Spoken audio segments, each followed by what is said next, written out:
Hello बच्चों, आज जो कहानी मैं आपको सुनाने जा रही हूं उसका टाइटल है तोते का निर्णय। एक तोता एक दिन पेड़ की ऊंची डाल पर बैठा था। वह अभी अभी एक कच्चा अनार तोड़कर लाया था। बड़ा स्वाद लेकर उसे वह खा रहा था।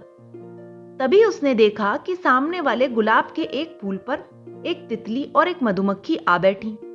दोनों साथ साथ आई थीं। दोनों ही उसका रस पीना चाहती थीं। वे आपस में झगड़ने लगी। तितली बोली, अरे पहले मैं यहां आई हूं, इस फूल पर मेरा अधिकार है, तो और कहीं चली जा। मधुमक्खी कहने लगी, हटो, तुमसे पहले मैं आई हूं, चलो तुम ही कहीं भाग जाओ। दोनों काफी देर तक आपस में इसी प्रकार तू तू मैं करती रहीं। अंधेरा घिरने लगा था। उन्हें घर भी लौटने की जल्दी थी। दोनों में से कोई भी ना तो उस फूल का रस ही पी रही थी और ना उसे छोड़ पा रही थी। सहसा उनकी निगाह डाल पर बैठे तोते पर पड़ी। उन्होंने तोते को पुकारा, तोता भाई, कृपया इधर आइए। आप हमारे झगड़े का फैसला कर दीजिए, हम आपके बड़े आभारी होंगे। तोता फुदक कर अब गुलाब के पौधे के पास आ गया था।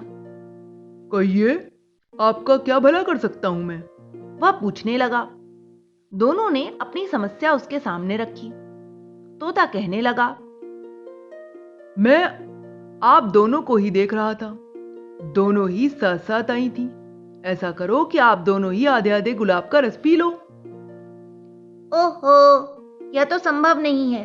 यह भला कौन सा न्याय हुआ? तोते भाई, तुम निसंकोच दोनों में से किसी एक के पक्ष में अपना निर्णय सुना दो।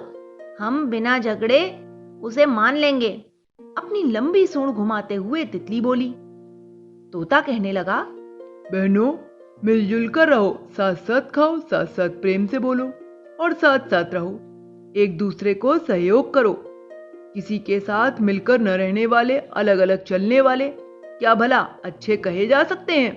क्या वे कभी दूसरों का सम्मान पा सकते हैं? अब तोते ने 2 पल सोचा। वह फिर कहने लगा, सुनो, सुनाता हूं तुम्हें अपना निर्णय। बुरा न मानना, ध्यान से सुनना। मधुमक्खी और तितली तोते के पास खिसक कर और आ गईं। बड़े ध्यान से वे उसकी बातें सुनने लगीं।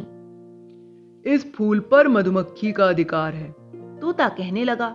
यह सुनकर मधुमक्खी प्रसन्नता से भर उठी, पर तितली बड़ी ही उदास हो गई।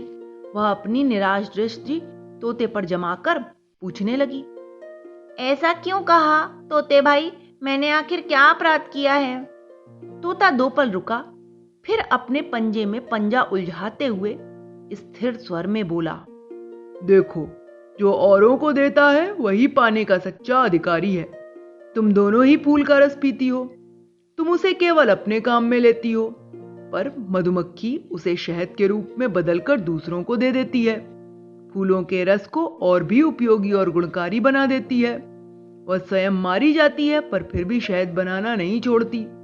परोपकार में लगे हुए महान व्यक्ति स्वयं कष्ट पाकर भी कल्याण करते हैं। ऐसे व्यक्ति स्वयं भी दुखी नहीं रहते। अनायास ही वे बहुत सी सुविधा संपत्ति पा ही लेते हैं। तोते की बात सुनकर तितली का मुंह लटक गया। वह बिना एक शब्द बोले ही चुपचाप वहां से उड़ गई। धन्यवाद तोता भाई, मधुमक्खी ने हंसते हुए कहा और फूल पर बैठकर आराम से रस पीने लगी। वह मन ही मन सोचती जा रही थी, उस जीवन से भी क्या लाभ जो दूसरों का उपकार न कर सके, उनके कुछ काम ना आ सके। तो बच्चों, इस कहानी से हमें यही शिक्षा मिलती है कि हमें हमेशा जीवन में ऐसे कार्य करने चाहिए जिससे दूसरों का भी भला हो और परोपकार करने का प्रयास करना चाहिए। Okay, bye.